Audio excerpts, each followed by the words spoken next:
Support comes from the Missouri Forest Products Association. Missouri produces wood pallets, railroad ties, white oak barrels, hardwood floors, and more. Details on the variety of products made in the state are at choosewood.com. From St. Louis Public Radio.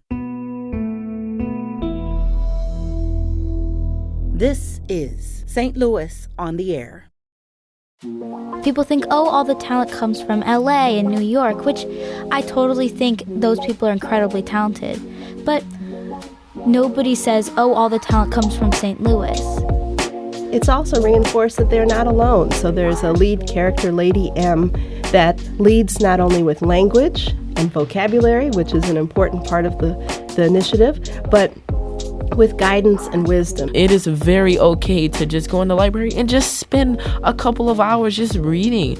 I want to know 3 languages. Like, I wanted to start learning Spanish when I watched Dora the Explorer. Is something that those that have not had that experience can learn so much from when it's done well. I'm Elaine Cha.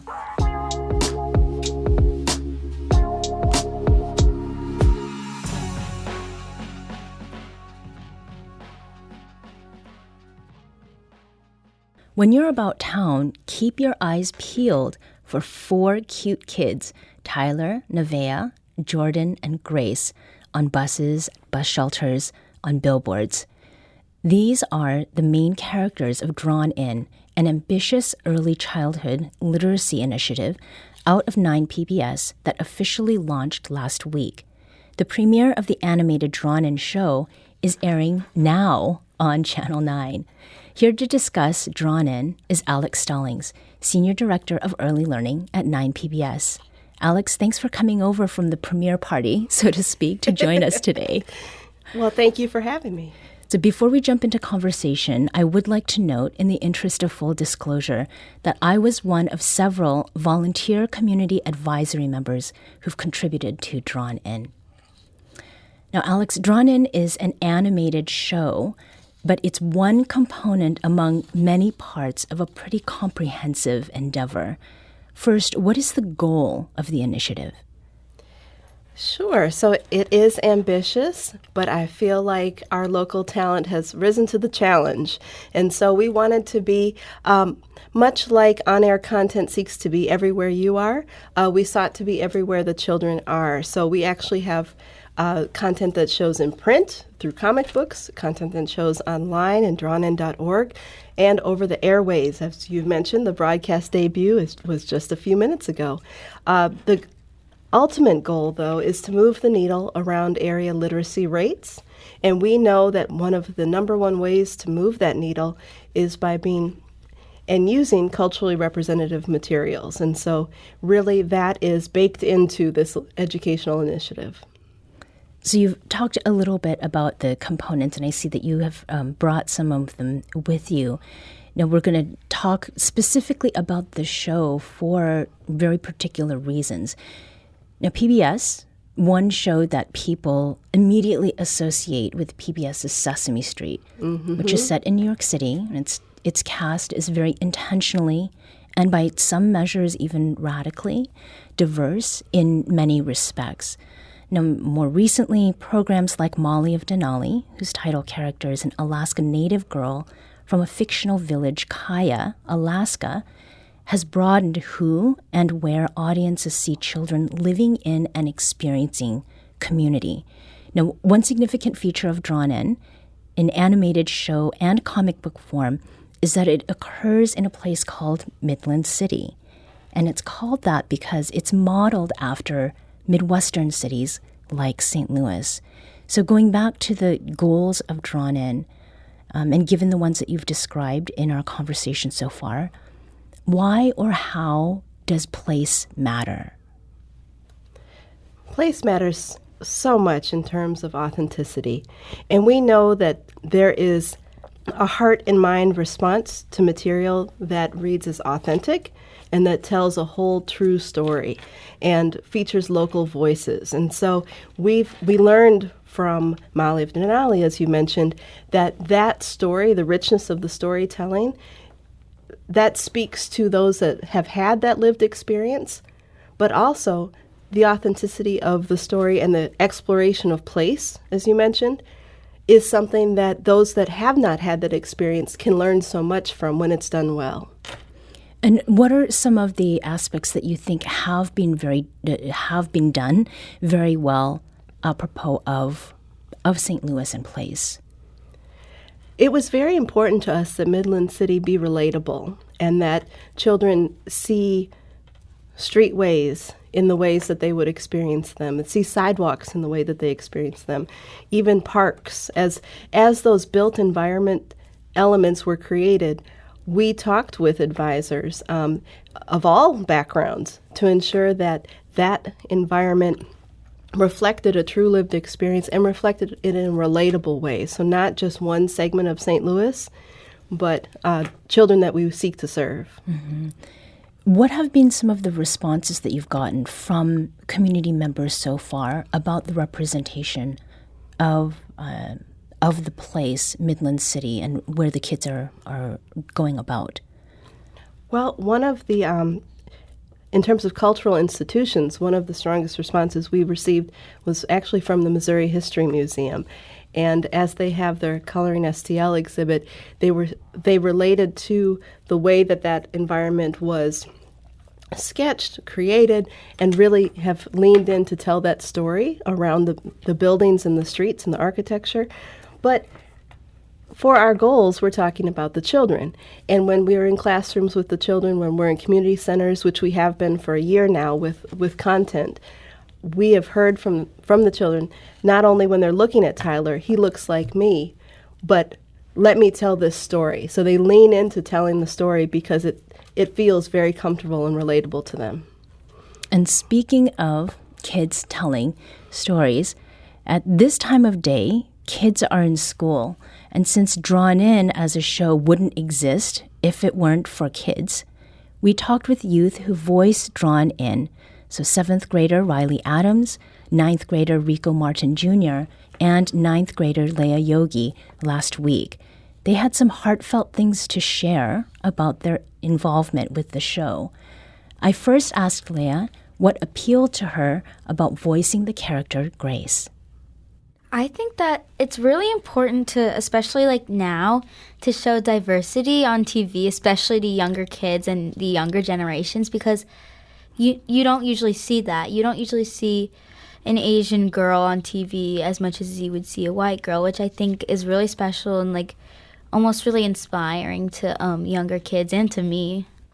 So Riley, Leia has touched upon representation, and there's been more and more conversation about representation in media overall. Do you think of yourself as someone who's representing in your role as Nevaeh on Drawn In? Yeah, I do think I'm like representing this group, not only of like Black kids, but of Black girls and like Black girls who aren't as like feminine. Like there are so many like different aspects that go deeper and deeper and like attached to kids like me. And I think that's really valuable. And I think like every role someone plays, like you get it because you bring something special to the role. So there's always like a certain aspect of representation you bring as yourself. And I think that's particularly shown well in Drawn In because the group is diverse as a whole. So like that's the purpose and it drives the point home even more. Enrico, you touched on representation as well. For you and also for your family, has being in this role been particularly meaningful? Oh, of course.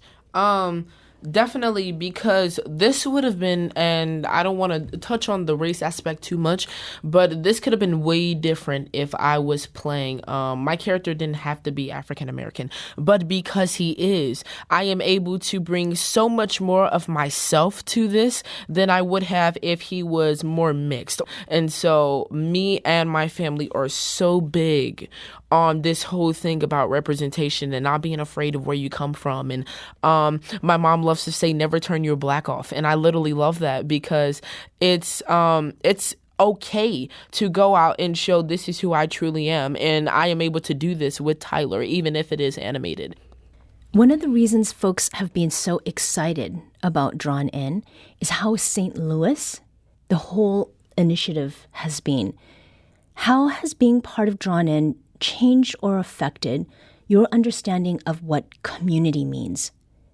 I think for me, it's been like helpful in like my own St. Louis identity because like neither of my parents are from St. Louis or Missouri. As a matter of fact, my dad is from Philadelphia and my mom's from like Mississippi, Louisiana, that type of thing.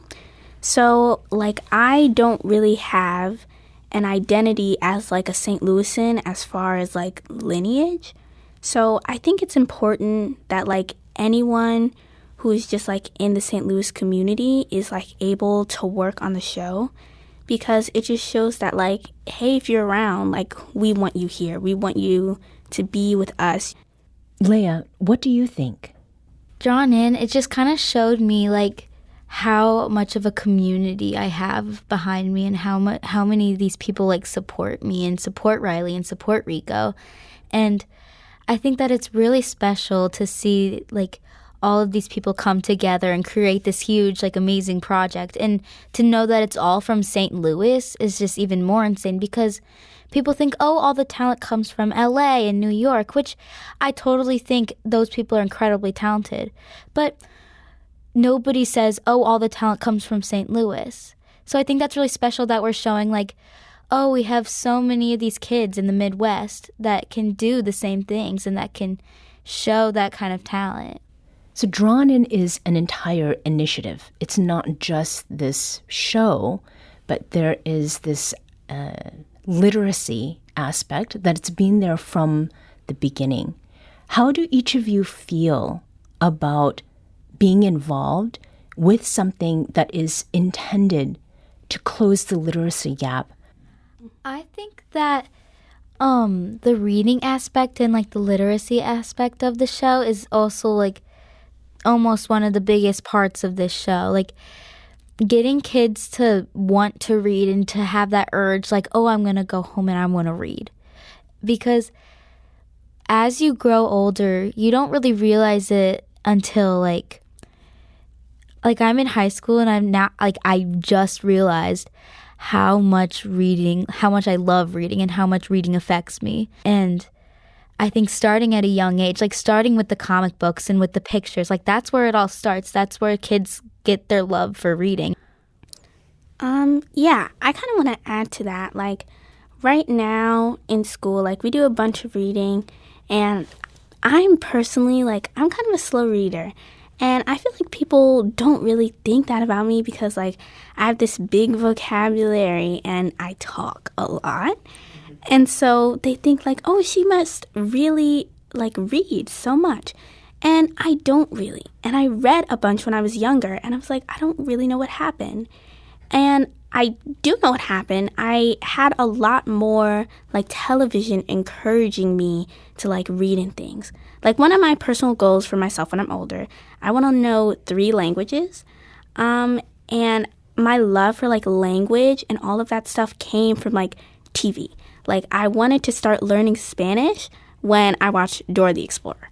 So I think, like, television for young kids is, like, what shapes, like, their goals and, like, how they want to see themselves when they're older. And I think, like, encouraging reading in one of these shows is very important because then if, like, some kid gets really attached to, like, one of the characters, like, oh, I want to be just like Tyler when I grow up, then they're probably going to have reading as, like, one of their goals for themselves.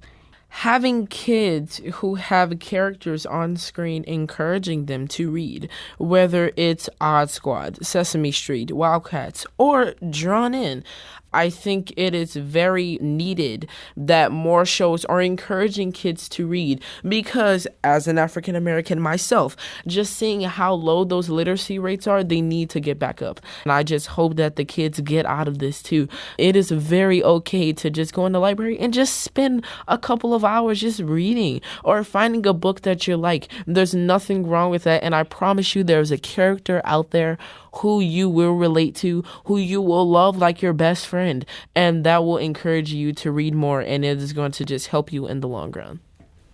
the most important question, are you all having fun? Yes, of course. Yeah.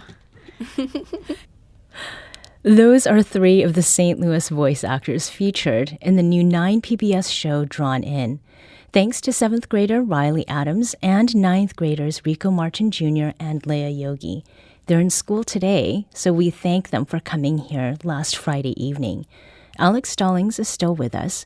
She's the Senior Director of Early Learning at 9 PBS, and we're talking about early literacy through the initiative Drawn In, and that includes a show now airing on 9 PBS and available online. So having heard this part of the cast, and you've talked about place and representation, how do we see in the first episode the fun and representation and collaboration? So as they are drawn into the story, and I do want to mention that this is at drawnin.org. So if you have a chance to visit drawnin.org, you'll be able to see the richness of the initiative. With the children, they are faced with challenges. They are faced with things that they must deal with in their day, but they are not insurmountable. And that's the core of each episode in terms of how they work together, how they know to push through challenges. And it's also reinforced that they're not alone. So there's a lead character, Lady M, that leads not only with language and vocabulary, which is an important part of the initiative, but with guidance and wisdom. And so they are able to overcome and be successful. So can you give an example of one of those challenges that the kids have to overcome in the series? So as they're interacting with the comic books, we know that imagination is such a critical part of reading, and really being able to envision the story and feel that you are a part of the story and that the characters come to life for you.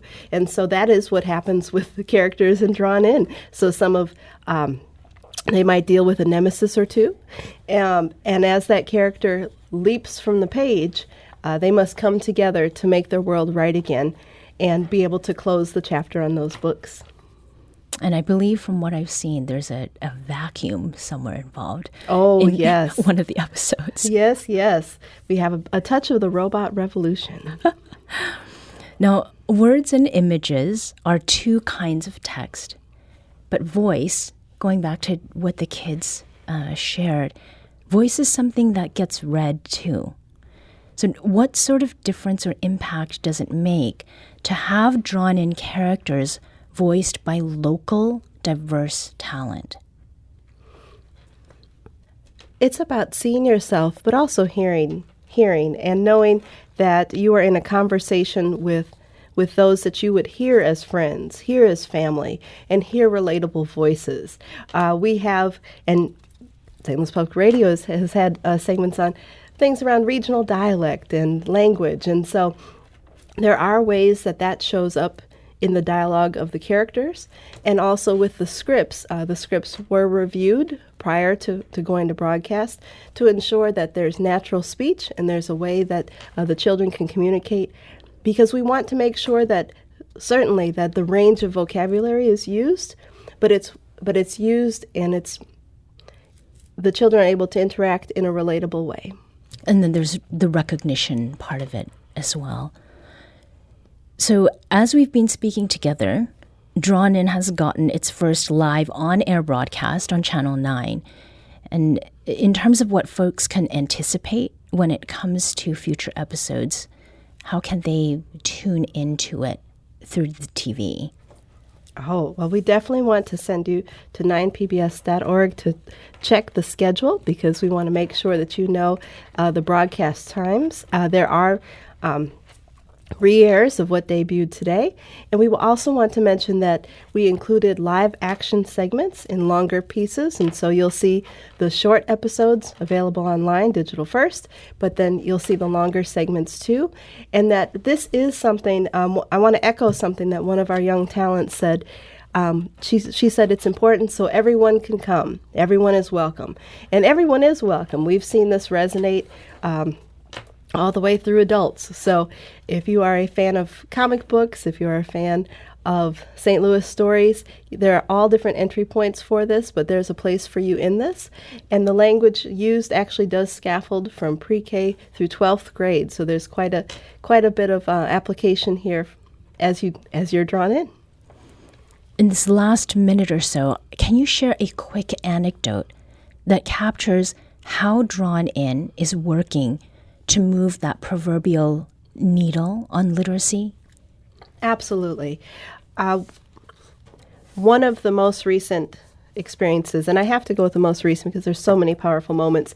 I was at Frable Literacy Academy, and the students were writing their own comic books. And what I saw, I leaned over one student's shoulder, and as she was preparing to read her comic book, it was the About Me section, about the author. And she had filled that in with over a paragraph describing herself as an author. And the fact that it wasn't just the story that she included, it was that she saw herself in that way and was proud to be an author and to tell her own story. That's really the best it can get. Alex, thank you for being here. Thank you for having me.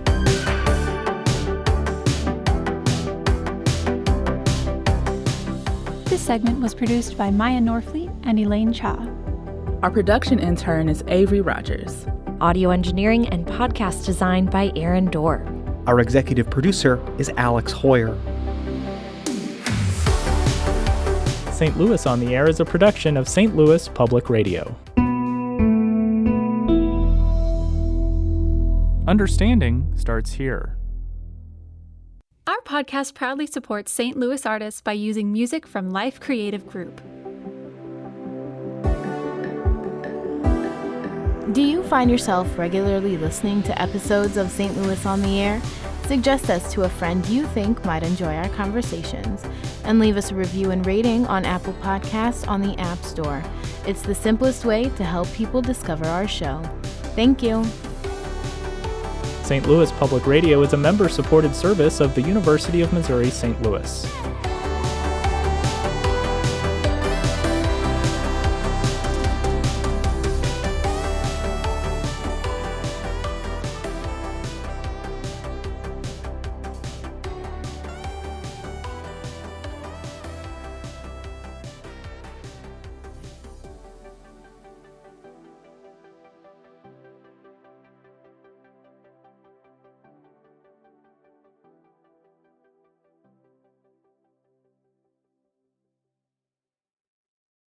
Support comes from the Missouri Forest Products Association, providing more than 41,000 jobs in the production of wood pallets, railroad ties, white oak barrels, hardwood floors, and more. Details at choosewood.com.